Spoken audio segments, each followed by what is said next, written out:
Welcome to the Holy Spirit's Curriculum of Joy podcast. My name is Monica Oberhuber, and I'm your host. My guest today is Walter Driscoll. Hi. Hello, how you doing? It just took me a second to hit the microphone there. Nice to meet you. Thank you for inviting me. You are very welcome, and I'm so happy to have you here. And I love starting these conversations with a question where you can share a lot. And this question is, how did you come to see the world the way you do today? My understanding is that you have the language of a non-dual language, but I'm happy to hear it in your own words. So, welcome. Thank you. How did I come to see the world the way that I do today? It's an interesting question because in one sense, I don't see it as a cause and effect situation where I see the world that I do today because of certain things, but I could tell the story, which ever since I can remember, I was a seeker. Since I was a young child, a longing, a sense that there was more to know. There was more to this than what meets the eye. And so I was interested in psychology and spirituality growing up, and also drugs and alcohol, psychedelics, and ended up in long-term adolescent treatment program through my addictions. So got really into Alcoholics Anonymous and learned a lot there, and really got into the Big Book, which I think there's a lot of similarities with the Big Book and the Course in Miracles. You know, in there it says our problems were of our own making. They arise out of ourselves, and the alcoholic's an extreme example of self-will run riot. And it basically talks about this idea that we're powerless over alcohol. We can't manage our own lives, and we need to find a power greater than ourselves, because I wasn't doing a very good job running my own life. So I really started to look for this higher power, but then I was being pointed inward, that it was an inside job, that this wasn't some man in the clouds. I was being pointed. It was directed inward. I didn't know where that inward was. It was in here or where, but I just started to look and do this process, of looking at myself, cleaning up my past, and self-inquiry. And they talk about resentment, fear, these things that drive us. Just like the Course, my understanding is that the separation never happened. That this is all made up. This idea that I'm a separate, autonomous individual with free will and choice that's running my own life. But when I thought that I was running my own life, I was not doing a very good job at it. I was seeking through externals. I was thinking I was going to get better from the outside in through attention, positive reinforcement, sex, alcohol, drugs, attaboys, pats on the back. And that's the way until, this shift kind of happened.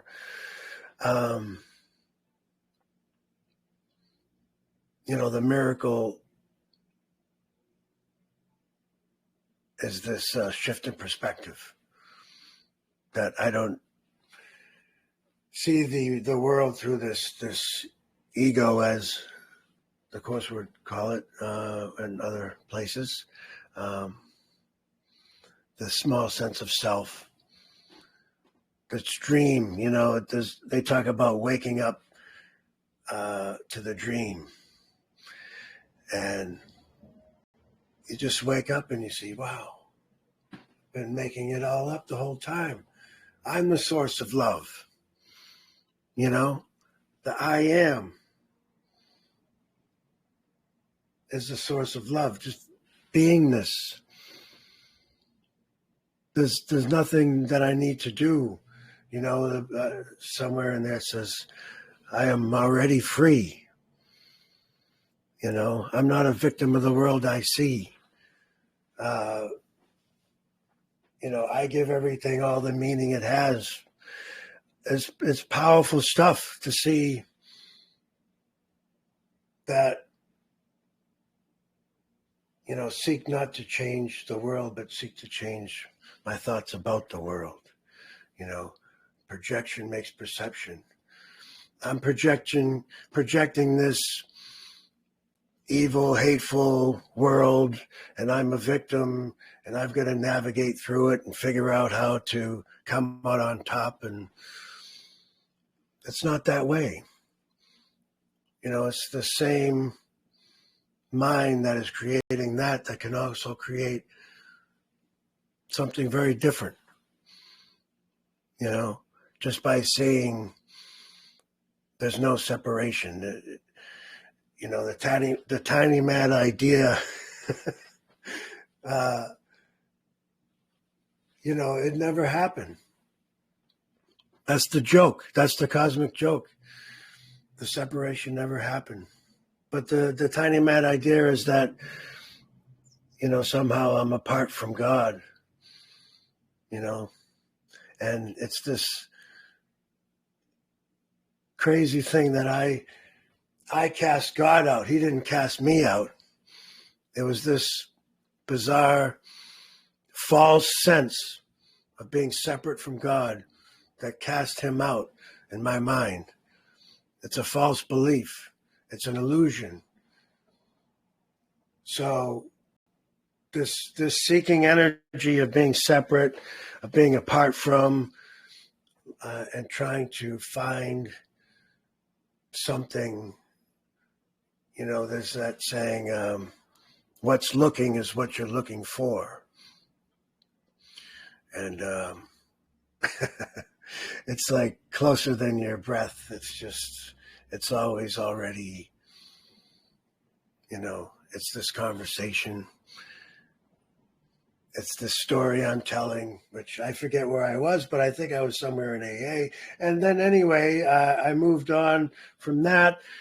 Kind of because I was so young, I'd gotten involved at 18. I got sober at 18. I was sober through my 20s, into my 30s. And then I just decided I would try drinking, and so far, so good. So I parted ways, but it hasn't left me all that good stuff in that book. And I've embraced the Course in Miracles, as I said, and I am that Nisargadatta Maharaj. I had a sponsor who directed me towards non-duality, the Course, and I am that, and teachers like that, Ramesh Balsekar. So I kind of went down a rabbit hole of non-duality, but also Neville Goddard, Seth, these other teachings as well. And I loved them all. Like Neville Goddard talks about how the imagination is God, and how, and it's the same with the Course, that this imagination, this power of projection and thought to create our own world, our own reality. It's amazing to look at that. And this ego world of guilt, shame, and fear, it gets projected out, but it's coming from in here, And that's why I said I'm the source of love. I'm also the source of guilt, if I want to be. Depends. I guess it's in the course. It's about making a decision with the Holy Spirit or something. I'm not an expert on the course either, but it was a part of my journey for sure.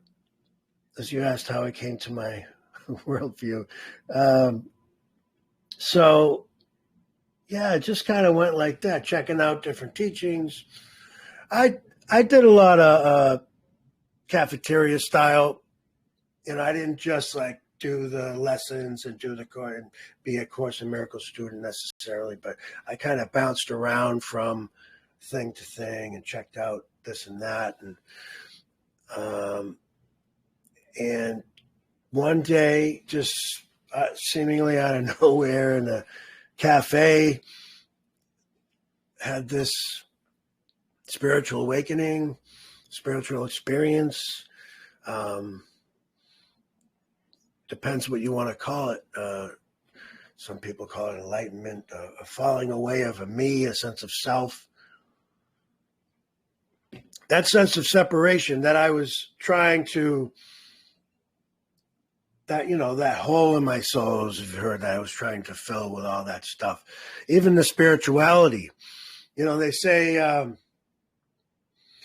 use a thorn to remove another thorn. So some of these tools I was using, take your pick, the things I mentioned I was bouncing around from, were used to remove a thorn, and then you throw both thorns away in the end, it seems, because in the end it seemed like I couldn't hang my hat on anything or be attached to, there was no, that's why they say it's a free fall.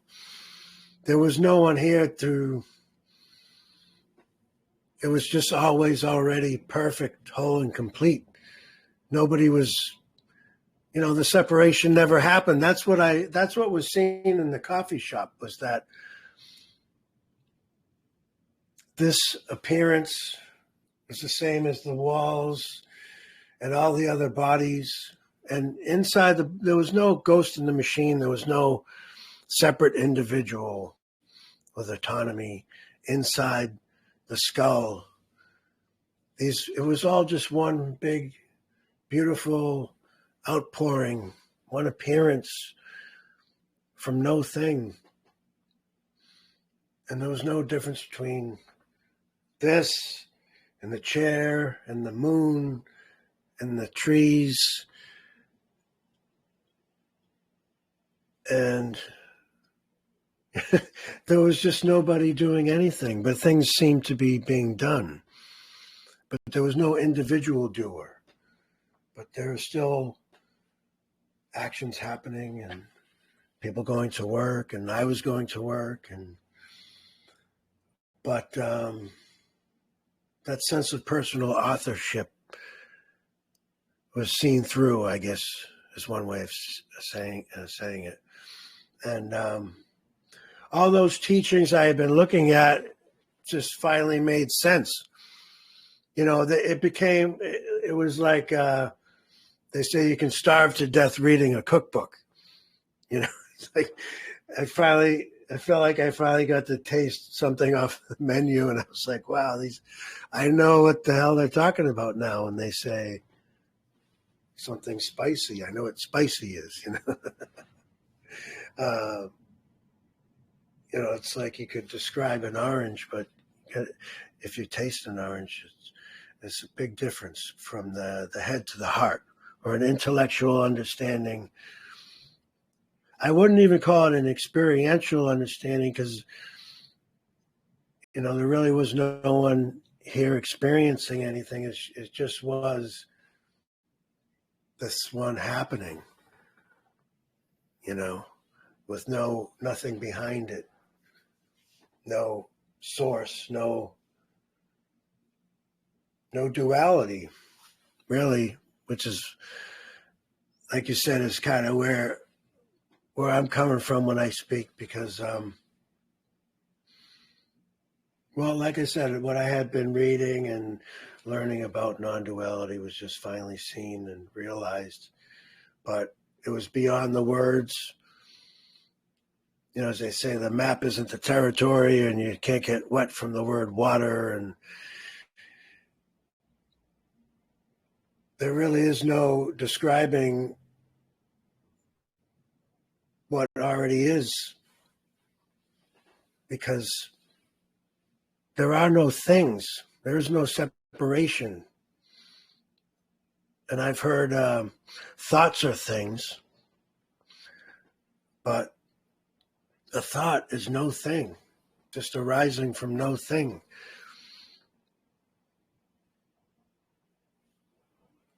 So there are no things. Things are just words, imagination, concepts, beliefs, projections. Anyway, I hope that answers your first question. Thank you. Well, it's important to go into that, and we've got more of a feel for the way you see the world, because you come from you're not experiencing yourself as a somebody, but as being, right? As including everything that's going on, and that's an important perspective to get to know. And I think it's really great to say you got a taste of what the books are speaking about, right? And it's informing what's going on. Maybe you'd like to go a little bit deeper into what it means to be having that taste, and still, I mean, you're encountering these things going on that think they are somebody or something or whatever, like me, right? And how that is for someone who has that, no separation. So I guess you don't feel separate from me. So what is that like?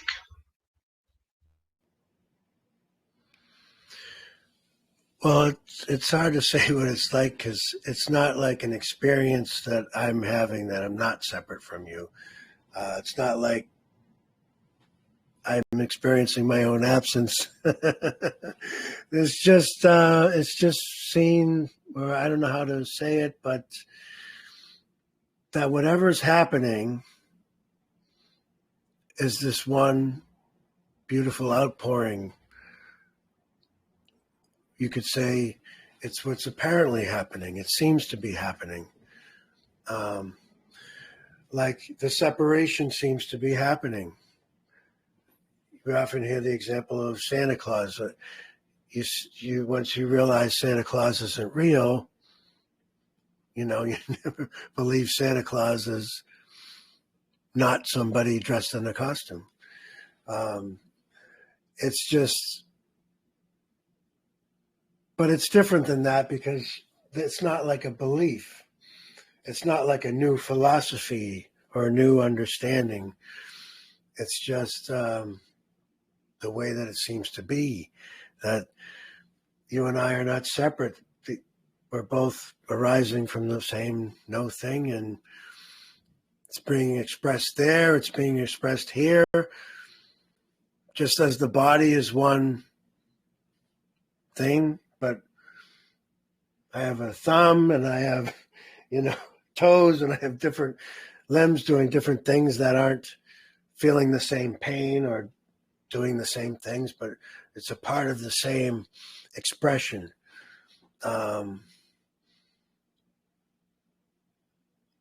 I mean, there's just no doubt about that. There's no one here doubting that or questioning that or even affirming that. It just seems to be the way it is.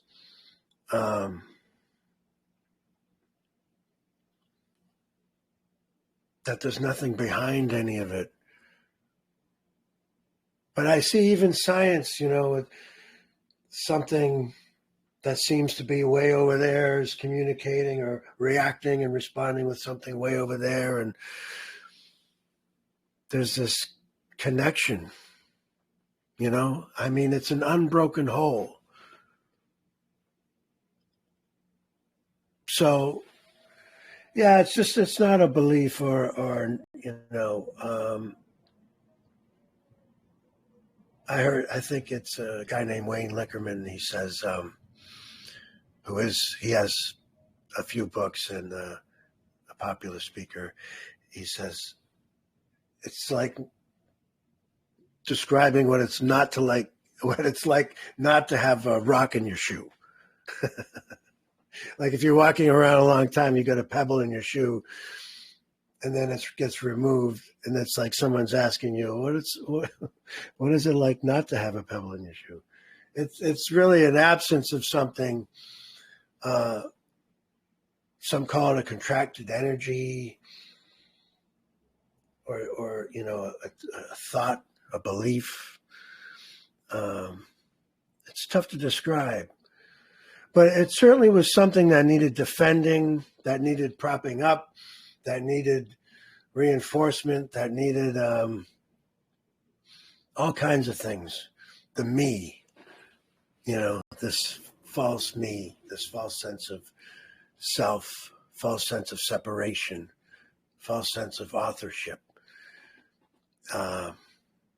It's a bottomless pit because it doesn't exist. And there's no way to satisfy this phantom,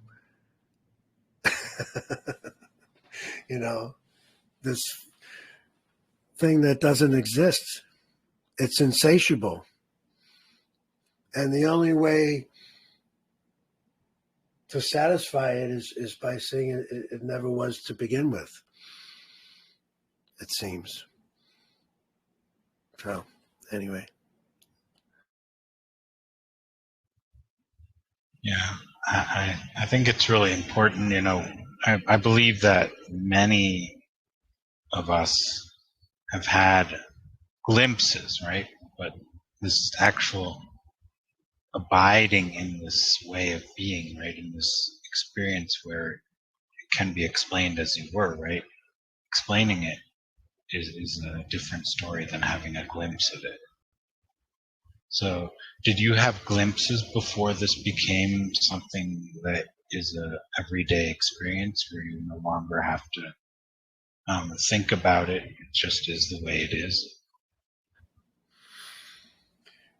Well, I didn't have any glimpses, but maybe I did. They were different than, I guess, the shift that I'm describing now. But I had a oneness experience that I think was profound, but I felt like I had the oneness experience. So I was claiming the experience. And that's one thing about the shift, I guess, is that it's not about ownership. There's no one to own anything. There's no one to claim anything. Where would I get a sense of me, or how would who's the I that would drop the sense of me? There's just no. So the fact that I would take responsibility for something falling away or some kind of attainment, there's nothing to attain because there's no one separate to attain anything. It just always already is whole, complete, and perfect. But I thought I had a oneness experience, which is I was out on the street, and I remember after the fact reading about Thomas Merton, who was a famous Trappist monk. And he talked about an experience he had, and mine was very similar, where I could just almost see in everyone's minds that they were thinking the same things, you know. It says in the Course something about minds are joined, bodies are separate, you know. And so it's like, yeah, this sort of one universal mind I sort of tapped into, and just saw that we all have these same fears, doubts, and insecurities. And we're all sort of being motivated by the same things and have the same things driving us. I just saw through the personality, you know, in a way that what was driving human behavior was all these commonalities. It just blew me away, and it just felt like there was no separation, and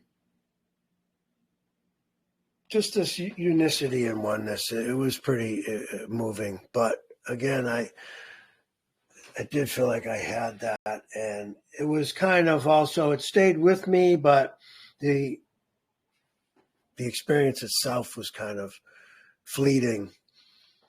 So it was like a flash in a moment that was, but I hung on to that because I feel like you don't lose what you get from those experiences, the insights. They kind of, you know, you might go into this realm, but you come back with something, bring it back with you. And, you know, anything that speaks of non-separation and oneness and connection to me is all right, you know. Anyway, that's that. Yeah, I think that's really a good point, is that these experiences of oneness, no matter whether you're still experiencing yourself as the one experiencing it or claiming it or not, right? It's something that has a lasting effect. Okay? And so the idea that I'm trying to follow is when you had those glimpses, so to speak, as I called them, right? And it has a lasting effect naturally, but it still had this experience of being someone who could claim it. And I think that when you're in the midst of that experience, you can't claim it, right? But something comes up and wants to claim it, as long as you're still there. I certainly had that. I had an experience where the experience in itself, once it had started, was without claiming it, but a moment later there was something there that wanted to claim it and say it's me, or it's someone else working through me, or whatever, right? Trying to explain it somehow. But I think that there actually, that was in, I think that what you're saying would describe it best, right? There's no one to claim it. It simply is perfect as it is, right? There's no issue of whether it was me or someone else. It doesn't matter, because it's an experience that includes all. There is no separation there. And I think that's something that it's all in A Course in Miracles. It uses these experiences, or these ways of, it uses the language to guide you to be able to have that experience. And I think that you're describing it beautifully, how something just dropped away, right? Something that wasn't comfortable. You needed a lot of effort to uphold it, right? And then when it was gone, you noticed that effort was gone too, right? And I think that's something that's so important to us. We don't like this experience of efforting, but we still uphold it as long as we do, right? Until it falls away, right? As it did for you. And then I suspect that it continues to develop in itself as well. It's always, in A Course in Miracles, it always says that it's always fresh, right? It's not like it's boring because there's no one doing anything, right? Nothing that claims doing anything, right? It still is, yeah, like you said, absolutely marvelous, perfect. and wonderful, right? And so I mean, I've heard a lot of people saying it deepens and deepens and continues to overflow in more and more ways, right? Even though you cannot claim that you're the one bringing it to making it overflow, right? You're not experiencing it that way, and it's not the way it is for you. And I suspect for anyone having that, coming to that point, it isn't that way for you, for them either, right? And I thought the point of the one mind, I think that's a beautiful point. In A Course in Miracles, it says we're all thinking with the same mind. There is no different mind, but you may think of it in unity with the Holy Spirit, or claim to be separate by listening to what thinks we're separate, right? Which is, in A Course in Miracles, it's called the ego, right? But it doesn't. These words are just words to describe the shift, right? The different person. It's a totally different way of being, basically. Yeah. And one thing you see is nothing is, but thinking makes it so. Thinking, so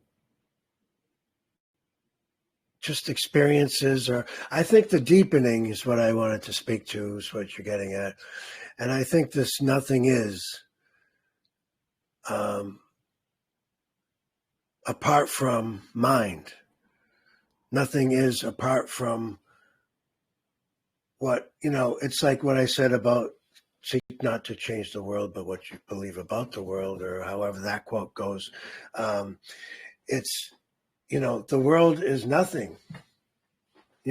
All the qualities and all the attributes and all the, whether it's evil or loving, or all this is coming from mind.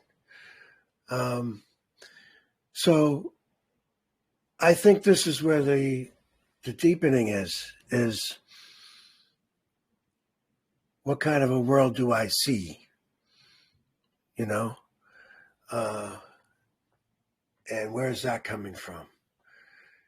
And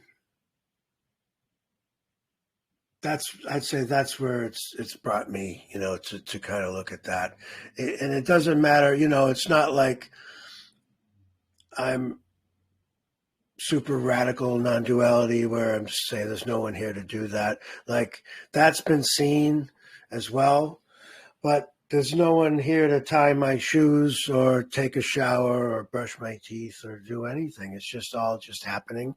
And now what's happening is I'm looking at sort of this idea of the creation of my world and how that takes place, and the thinking that goes into that. And not necessarily manifestation and things like that, but more just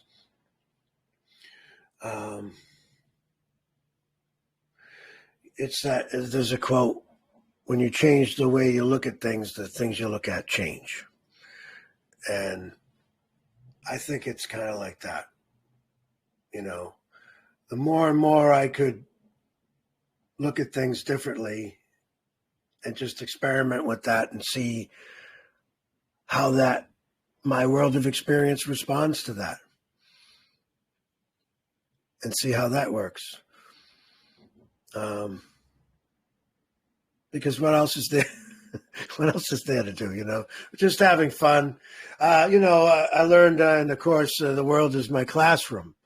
The world is a classroom, and so we're here to learn some lessons, perhaps. And I think that's one of them. How can I create the best experience for myself and others while this body, this meat suit is here in this appearance? I think those are interesting things to think about. As far as a deepening, I think there's more to be revealed. I certainly, I hope I haven't got it all figured out. That would be sad and boring.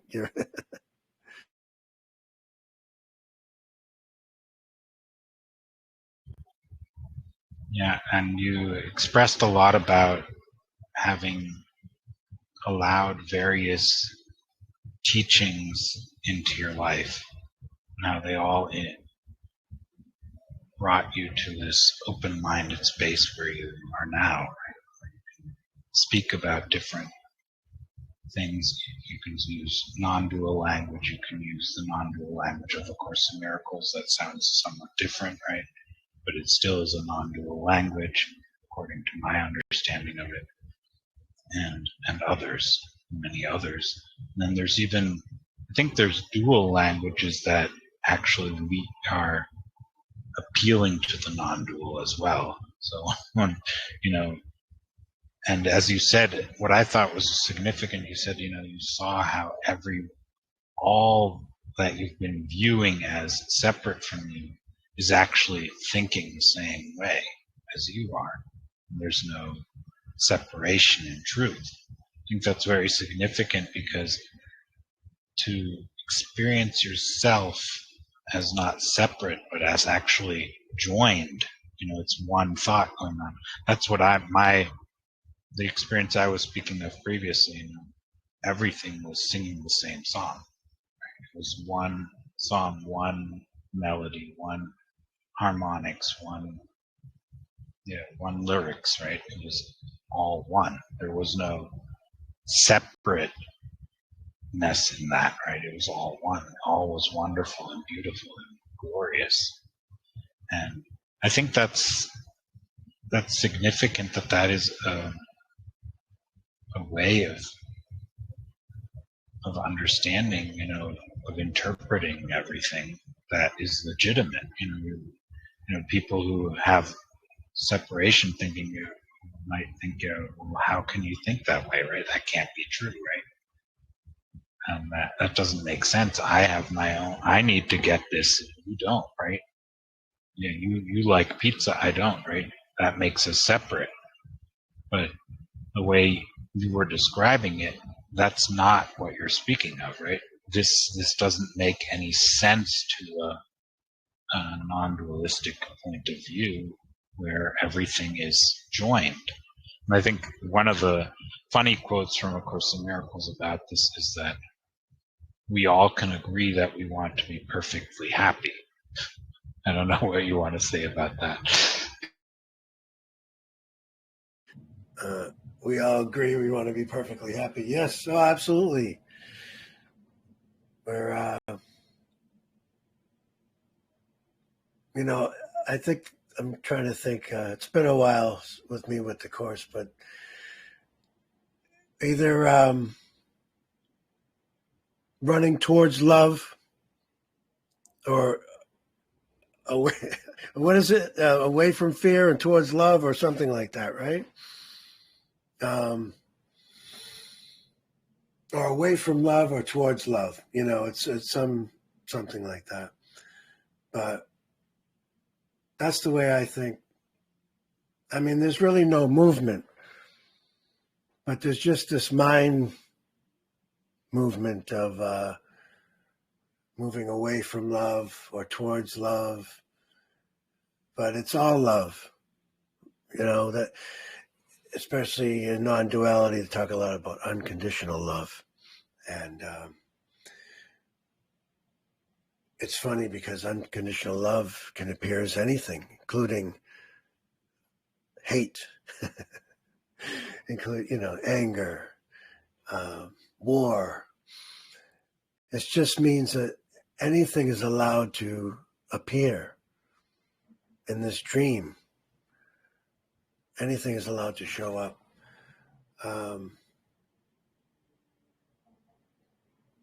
But, when we say like it never happened, it's like perfect oneness. Never left perfect oneness. But we have this dream of separation where everything is allowed to appear in the dream. Because the dreamer is unconditional love. Or I use the example of the potter working at his wheel, creating, all these pots and objects and out of clay. And the potter is imagination, and the clay is thought, and he's just spinning all these tales and stories and beautiful imagery. Life is a tapestry of color and sound and fury and signifying nothing, It's, like the Course, like I said earlier, give it all the meaning. We give everything all the meaning it has. It's like there's no meaning or purpose. There's no how, why. We're trying to, there's no source for anything. There's no reason for anything. This is just what's happening. And then, I can't step out of this. What I wanted to say to you earlier is, it's like the separation is like we think there's everything plus us. There's the universe, and then there's also me. And I got to figure a way to connect to this thing that's happening that some people seem to have figured out. And projection with like gurus and teachers or whoever that you think, they have it figured out and I don't, and I have to get what they have. But nobody has anything. This is it. It's the seeking, it's the apparent finding, it's every step in between. It's already the case. This is, life being lived apparently. And, I've heard it said you're being lived, you're being expressed. It's beautiful. But I think, like, it's beautiful, the Course in Miracles story and the channeling and stuff. But I do see that everybody is being channeled in a way, if you want to put it that way. Nobody's, there are no original thoughts. It's all coming from somewhere, this one apparent source, even though I say there's no source, but if there's going to be a source, it's not going to be separate sources, for one for this person and one for this person. It's all being expressed from the same, I'll say, no thing. I like no thing because I couldn't possibly ever define it or understand it. I think you'd have to be God to understand God or, put any kind of label on it. It just seems to be all there is everywhere, all at once. And from the ordinary to the extraordinary to the awful to the beautiful. I mean, it's all there is. There's this one beautiful, miraculous, loving beingness expression. So, if there's a thinking that, because I think with the oneness experience, that's what it felt like too. It was like, it was still this, universal mind. There was an understanding. There was even an experiential understanding, but still there was a plus one. It wasn't whole and complete. It was whole and complete, and then there was something separate that needed to figure out how to. And it's the same with the illusion of the ego or the self, that I need to drop a self, or get rid of a self. There's a higher self and a lower. There's a big S. There's a small S. I mean, the Course in Miracles is allegory. It's a pointer. It's ultimately these perennial wisdom teachings deconstruct themselves in the end and say, even this isn't the truth. Even this is a story. But you need the story to realize it's all a story. You need the thorn to realize, you can throw them all away. And it's kind of like you need to read all the books until you don't have to read those books anymore. But I don't know. I was talking earlier with somebody about maybe you could tell me your thoughts on this, but whether it's a process, it seems to be a process, but in the end you realize there was no process because it was already this perfect, oneness. We were never separate to begin with, but we had to seemingly go through a process to see we didn't need the process. So it's a kind of paradoxical.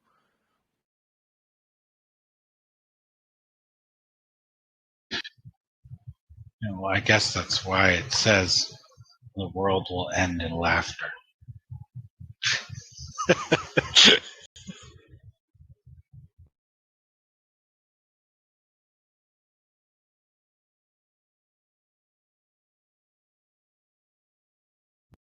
I think that says everything, the paradox. it disappears because you're laughing at it. So no longer a paradox for you because it doesn't matter, right? Because it's no longer, you're no longer attached to the paradox, to the idea that this could contradict something else. Like you were saying, all these things that are going on, and of course uses the word dream as well, right? It's a dream. And you awake from the dream, right? The dream ends in laughter, let's put it that way, right? The world ends in laughter because the world is a dream. Right? So the world ends in laughter. And the only reason that you experience something that could be a world is because you forgot to laugh, according to A Course in Miracles. So yeah. So, and the question about a process, well, like you said, it says, there is no process. It's not really a process, but it is you forget what isn't true so that you can remember what is true, right? That it's there, it has been there all the time. So the Course says, you're remembering who you are is also included in that remembering is a forgetting, because you need to forget what isn't true, right? So it's a little, that in itself it's a paradoxical explanation for what's going on, right? Like the Holy Spirit, you ask it to remove the blocks to the awareness of love's presence, because of Course in Miracles it says we can't teach love because that's who you are, right? So it's basically, like you said, in the end it says, forget about this Course, forget about it all, and come to God as you are. Come as you are, be who you are, right? You could say. You don't even have to come to God, come to what is, right? Or whatever you want to call it, just, and it also says the closest to the infinity or to the whole experience is the present. Now, we know that we're, through our perception and everything, we're never in the present. Even physiologically, until our mind has made up a story for what comes in through the body, supposedly, right? It's already in the past. So I can understand that there's no one there when you're in the present. There can't be anyone there because otherwise it would still be the experience of the past that you're having. So the present, there can't be anyone there. It can't be that way. There can't be anything there because you would be in the past if there is. Because that entails an interpretation of thought. So I guess that's the closest you can get to who you are as long as you're experiencing the dream, is that there's nobody there, right? And it's a glorious experience. Yeah.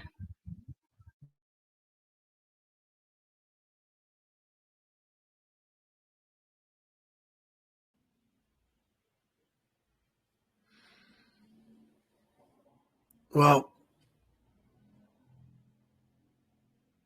I don't know if it's glorious, but it's everything, you know? It's all of it. I'd say it was certainly mind-blowing,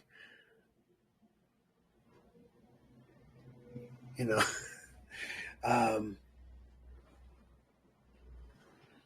it's like I don't have a mind, really. If a mind is kind of like a backpack of concepts, or a mind is a storage of beliefs, and it's a complete unknowing, because I can't say that I know what God is, or there is a God, or there is a source, or I don't, there's just no knowing. There's just being. There's just this current expression in these words and these thoughts, whatever's arising in the immediacy. So again, it's like not like an attainment or some advanced understanding. It took away the seeking, because the seeking was thinking that I was going to arrive. I was going to walk around in bliss and some, like that oneness experience. I was going to walk around having that one experience 24/7. But it's just life happening for no one. But it's beautiful, because you see that even the sadness and the heartbreak is still it. I don't, and people may disagree with me, but I don't think that the goal is to be problem free, or to be free of bad emotions.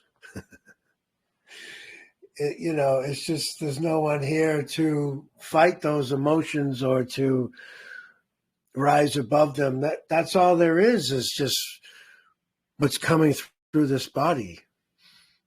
It's all allowed. It's all allowed. But it's not like there's someone here allowing it.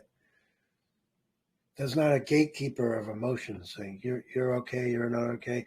And when I try to apply, like positive thinking, for example, it's a lot of work, and it was like policing my thoughts, and I realized that almost like that resistant. The more you resist, it persists. That which you resist persists. So it's like I felt like the more I was working on certain things, the more I needed to work at certain things, almost. So this seems very natural, spontaneous, just organic. It's just life is being lived. This is what's happening. There's no separation. You can't mess it up. You can't mess this up. And I think it can be beautifully healing to hear that in a world where it's all about New Year's resolutions and constantly giving up things and having a checklist. And I think you were saying a list of things that I needed to accomplish, and or maybe that was somebody. I just had another conversation. So, but like a list of things I needed to check off for me to be okay, for me to get to where I thought I needed to be. But just to knowing that it's already, it's not separate. It's already perfect. It's already God. Or if you like, whatever works. Some people resonate with Jesus Christ, or I think you say Jeshua, or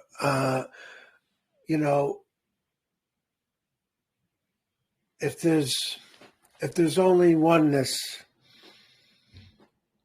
then it doesn't matter what the label is, in my opinion, because the label's not the thing, as I say.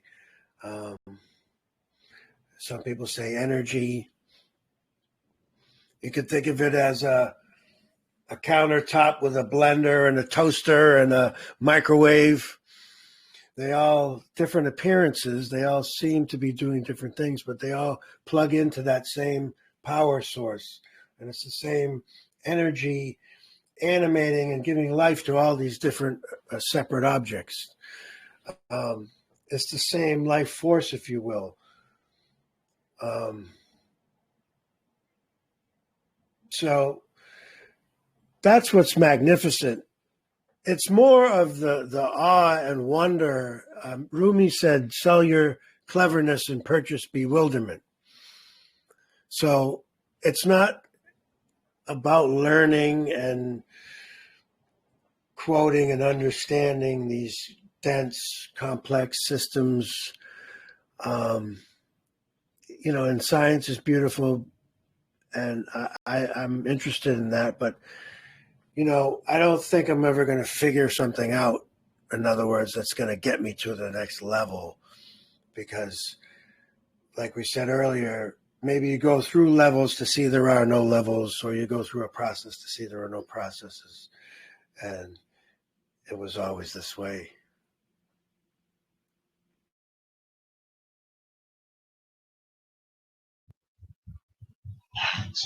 That's an important point to recognize that. Yeah, like you said, it's all is okay. I was singing a song that came to me when my kids were very young. All is fine, all is okay, and I think that's the truth, even when we don't want to hear it. Right? To be really angry is fine and okay too, right? To be unhappy and so on. It's all allowed. And I think that's this all allowingness, meaning that all is okay the way it is certainly a lot closer to being present in the present moment than the one where we're always trying to tell it to stop, or tell it to do this, or tell oneself to do that, right? Like you were saying, those positive thinking or negative thinking, whatever you're using, right? To change the experience, right? Saying, yeah, this person is too nice to be real, right? This thing can't happen, We're always, this constant wanting to change the experience. And it doesn't matter in which direction the ego would use. Might be described as the one using the negative, but we don't know that. We don't know what the ego is meant, right? In truth, we don't understand separation thinking either. It's not like I understand what it means to think that I'm separate. Right? Otherwise, I'd probably give it up immediately. It doesn't. In truth, it doesn't make sense according to the Course in Miracles and to other teachings, and to people who are experiencing it. It doesn't, like you, right? It doesn't make sense. So it doesn't attach to you anymore. You experience it, go through it just like anyone else, but you're no longer interpreting it in the same way. It's a totally different interpretation, because you are, like you said, your interpretation is always fine. It's fine. Everything is allowed to be where it is now. It's perfect that way. And it never needed to be changed in the first place. So all this effort in trying to change it can be dropped.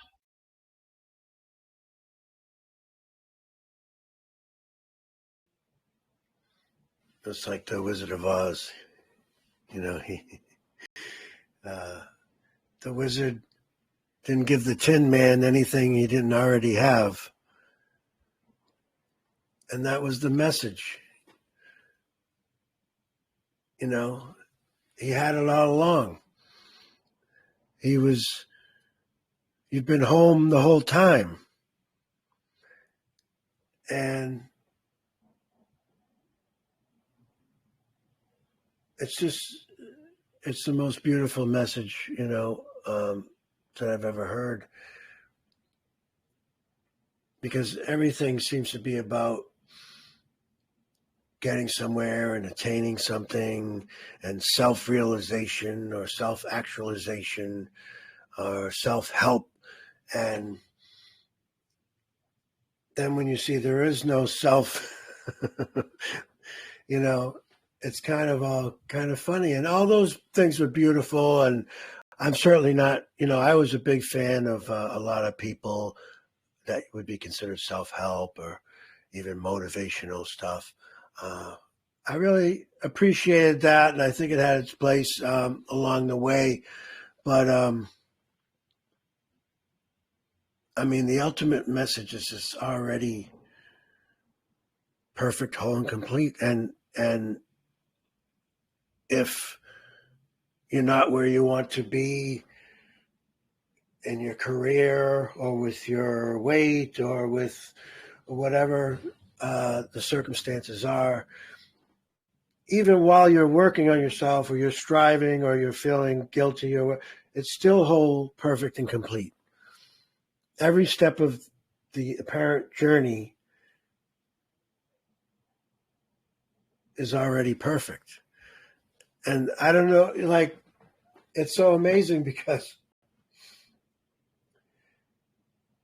there's no way to get from nowhere to here. We're already here, but you see these things we have to do and problems we face and dilemmas. They just kind of arise out of the same place, and then we come up with solutions, and those kind of arise out of the same place, and we kind of have the answers, and we have the questions, and they're all kind of arising from the same apparent source. And it's just kind of funny. It seems like going in a circle sometimes, but you can almost have a perspective and laugh about it. In other words, you laugh more. I think that the Course in Miracles says your forehead is serene. There is something to that because being like in the world but not of the world, still will face the decline of the body and relationships and all the normal stuff. But you just see, wow, it's a dream. And it's a beautiful dream. And it's amazing that there is even a dream happening. There seems to be happening, or that it seems privileged to be a part of this play, this movie, this, classroom that we called it. But, yeah, it's beautiful. What can I say?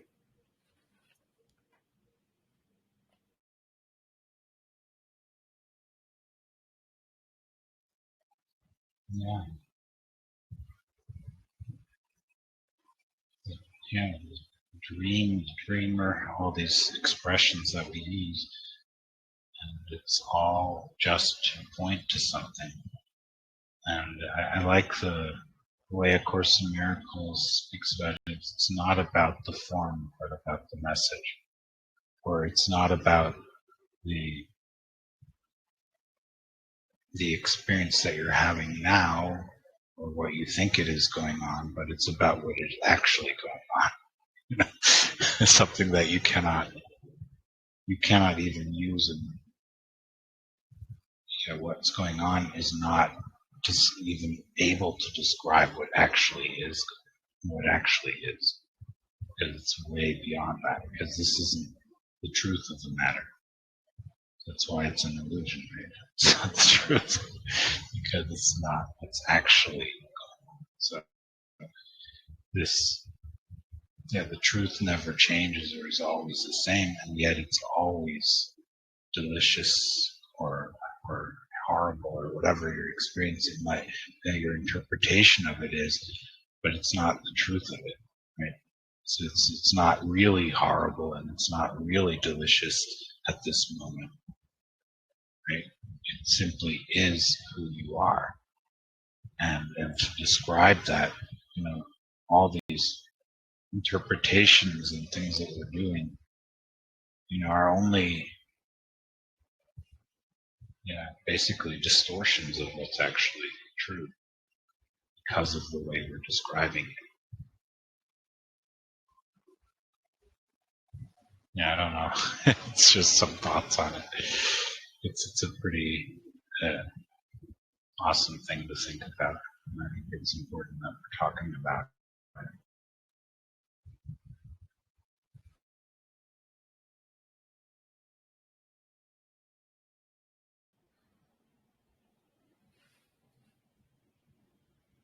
Yeah, it's just in that way you can see that it's made up, mind is making it up, because nothing, like I think Donald Hoffman is talking about it being like a dashboard, like your desktop, and the icons on the desktop, they obviously they're just a representation of something that we can't see. We don't, and nothing is as it seems, and it's a great analogy, because we can only see, so what's being seen through these human eyes, through this human experience, through this filtration of vision and mind and concepts and beliefs. But who knows? It's like 7 billion worlds out there. But there's no independent existence. There's no objective reality. So we have all these different interpretations. And there's no Walter, for example. If 1,000 people have met me, then there's 1,000 different versions of Walter, including my own version. And none of them are right or true.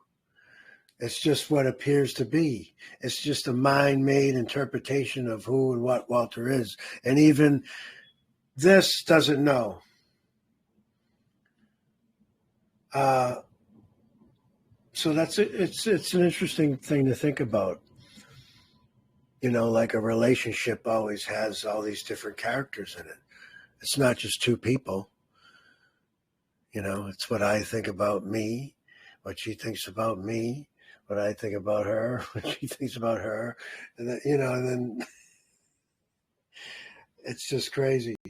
And none of them are accurate, because there is no such thing. There's no solidity to this. There's no solid, real, actual thing we can point to and say that's what Walter is. There's no driver of the dream bus. I don't think there's a dreamer of the dream. I just think all there is dream. Just dream stuff.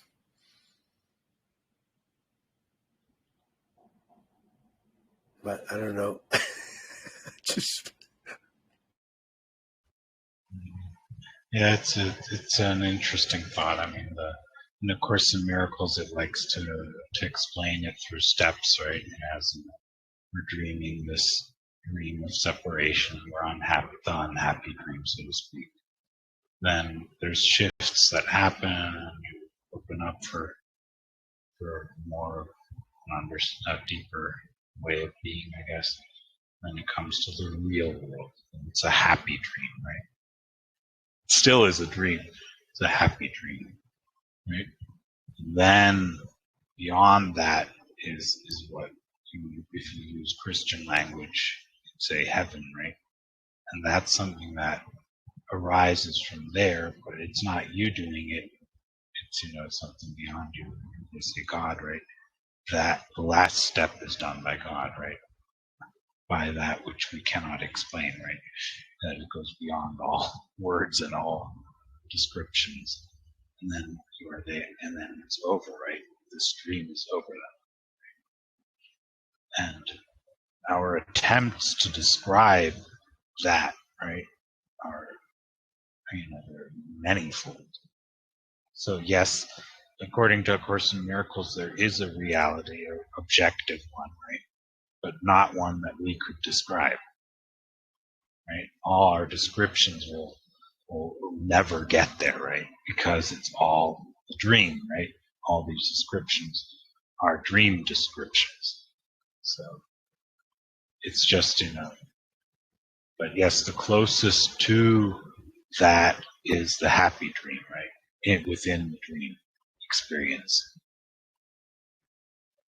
But that doesn't mean that the description that heaven is a happiness, it falls way short. It just doesn't describe it, obviously, right? Because that's still part of the dream. As long as I'm able to say I'm happy and it's all is wonderful, and I'm still dreaming. I guess. At least that's the way I see it. Yes. Dream the happy dream. Or, I've heard it, rearranging the furniture in your prison, switching seats on the Titanic. But the thing is, it is a dream.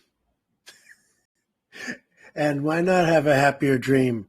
This is what I was saying about realizing and experimenting with the creation of the dream.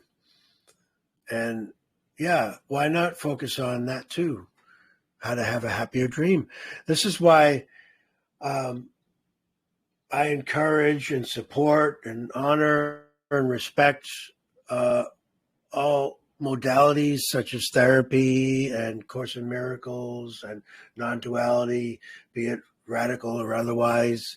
And there's a lot of beautiful teachings and methods and practices and meditations and mindfulness and being present and things like that.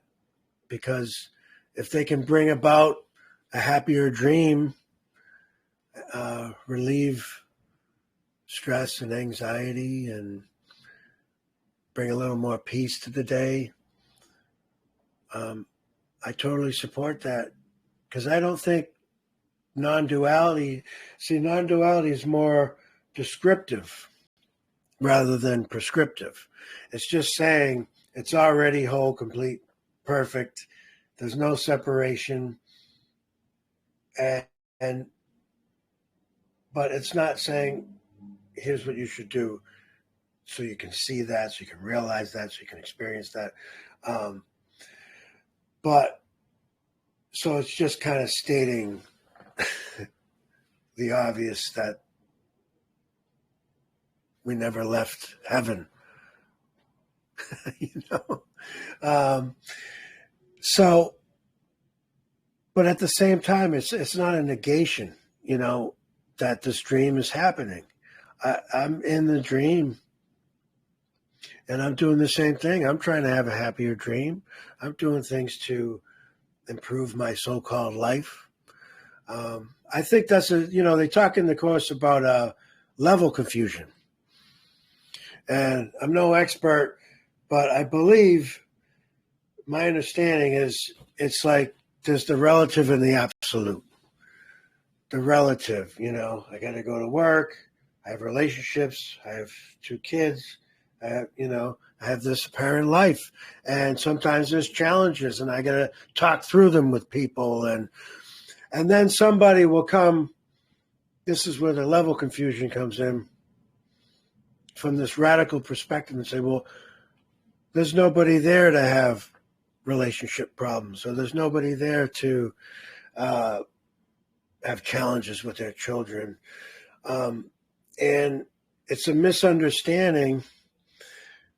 There's nobody here, but there is an apparent life happening. There is a body-mind organism that seems to be responsible for other, for things. And it's not a graduation from life. It's not, I just don't sit in my apartment in samadhi or bliss drooling on myself. There's still things happening, albeit apparently happening, but they're still happening. So there's that, yes, there's no one here, but there is a life being lived. And sometimes there's decisions that seem to be made. Do I need to get help for this? So it's like, I'm just trying to address this because it comes up a lot. People will challenge you and say, well, I thought you said there's nobody there to have problems in it. No. Well, problems still arise. You don't need a me to have a so-called problem. You don't need the separate self to have a challenge because it's a dream. And dream characters have challenges and they have apparent problems. And in the dream, in the story, they deal with them. They don't wake up from the dream. They don't leave the dream. The character in the storybook doesn't jump out of the book. It's just seeing that there's a character in the story. Or if you're in a play and you're playing a character, you're playing a role, but you don't need to explain that to the audience. You know what I mean? So, yeah, there's level confusion in that sense where life, it's like the thing about before there were mountains and then there were no mountains and then mountains became mountains again. You see through the illusion of self, but then it's like the ordinary is extraordinary, but it's still the ordinary. It's still what we'd call the grind of the mundane of, I take a 45-minute bus to work every day, and it's extraordinary, but it's definitely ordinary.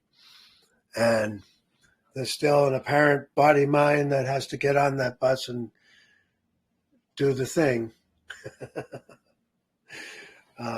So yeah, there's no escape hatch. There's no one gets out alive. There's this.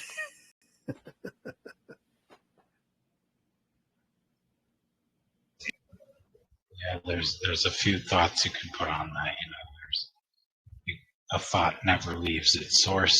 So, and yes, we cannot escape ourselves, right? So if we're thinking all the time, we cannot escape those thoughts. We can go wherever we want. We're still with them. They're still there. So yes, the level confusion, that's an important topic because of the idea that just because the world doesn't exist in truth, I could stop engaging with it, right? Or one could stop engaging with it. That's not possible.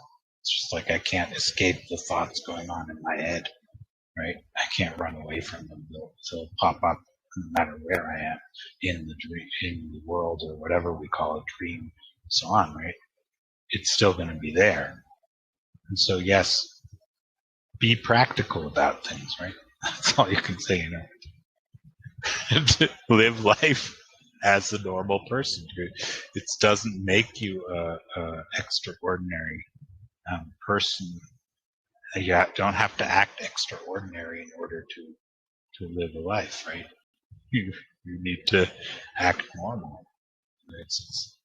It's not a license to become crazy just because you realize that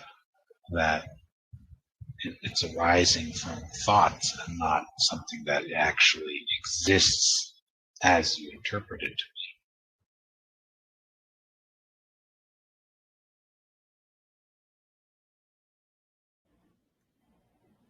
be. Yes, exactly. It's just because it's the way it already is. And, sometimes people hear this message as there's nothing to do, which it's actually not saying there's nothing to do. It's just saying there's no one to do it. There's no doer. So it never calls into question the doing. And I've heard Ken Wapnick. I'm not sure if you're familiar, but he always talks about just be normal, and you don't want to get into what sounds like victim blaming and that kind of thing, because again, that's level confusion. That's a misunderstanding that if I get cancer, that it's my fault, and if my thinking was a certain way, it wouldn't have happened. I just see everything as one big, beautiful happening. And, one of my favorite things from the Course is actually there's no hierarchy in illusions. It's all an illusion. So getting cancer on this level, of course, is not better than not getting cancer. You know what I mean? One is that it's all just an illusion. So, and that's an extreme example, but one process is not better than another process, because in the end, all processes are also an illusion. Time's an illusion, but you need time to see through time. To see. It takes time. I forget that's something else from the Course, but it's beautiful. There's so many things I could think of. I see we're almost at the end there. Infinite patience bring about immediate results.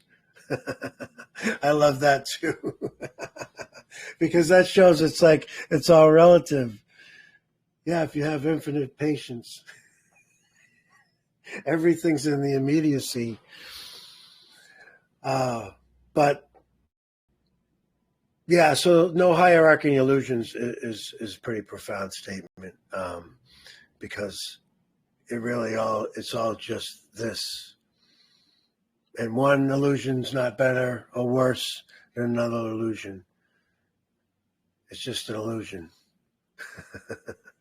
But well, I'll shut up. I see we're getting close to the time here. Yes, it's time to wrap things up. So, yes, I love those thoughts too. And another one that sounds similar is the path without distance. Yes, I was alluding to what Ken Wapnick says about it, but also to anyone else. Being spiritual doesn't mean giving up a life. You live a life, and the change of your mind about it is the great thing about it. So this is the shift, like you were speaking of at the beginning of this conversation. It's a shift, and it simply is a choosing to allow a different interpretation that is a happier interpretation to arise. So I would like to thank you very much for joining me here, and I thank all listeners and viewers thank you so much for supporting this podcast. Please, if you like it, review the podcast, follow it, subscribe, and I'd love to see you join live too. Or if you want to be a guest on the podcast, please contact me. I'm very happy to talk about it and get things set up. It's all about all kinds of ways of sharing and spreading love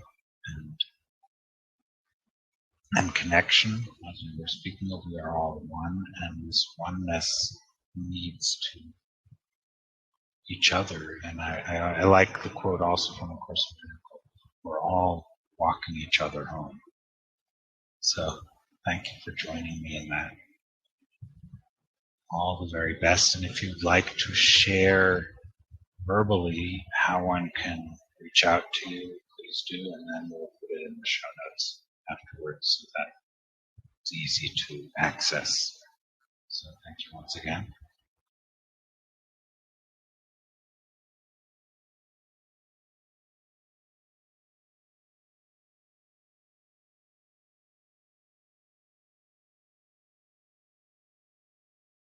I think you forgot to unmute. Are you still on? Okay. Well, thank you very much. I appreciate it. Thank you, everybody, for watching and listening. I appreciate you inviting me on. Thanks for your time. And for everyone's information, Walter has a podcast of his own, or a YouTube channel. I think it's more a YouTube channel. Yeah. Oh, yes. Walter Driscoll.nonduality is my YouTube channel. And my email is walterdriscollnonduality@gmail.com. Thank you for that. So anyone who wants to contact Walter, and I think you would also appreciate people if they want to contact you about being a guest on their podcast. Yes, like that. Absolutely. Anybody that likes to talk about non-duality, it's called Chatting Non-Duality. So if you want to chat non-duality, I'd love to have you on. Perfect. Okay, so thank you, everyone, and blessings to you all. Until next time. Bye-bye. Bye-bye.